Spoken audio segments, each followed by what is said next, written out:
Hello everyone, this is Dr. Gunnam Sujayasri, Fertility Specialist Laparoscopic Surgeon, Seshadri Hospital, Palakollu. ఇప్పుడు IVF treatment తీసుకున్న తర్వాత pregnancy కలగలేదు, fail అయింది, what next? Very important question.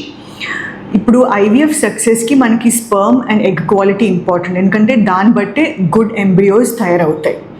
అలాగే female పేషెంట్కి treatment ఇచ్చినప్పుడు గర్భసంచి పొర అంటే ఎండోమెట్రియం లైనింగ్ కూడా బాగా రావాలి. ఇప్పుడు ఇవన్నీ బాగున్నా కూడా ఫెయిల్ అయితే దెన్ మనం కొన్ని టెస్ట్ చేసి ఎందువల్ల ఫెయిల్ అయిందో ఐడెంటిఫై చేస్తాం. సో దాంట్లో ఫస్ట్ టెస్ట్ వచ్చేసరికి హిస్ట్రోస్కోపీ.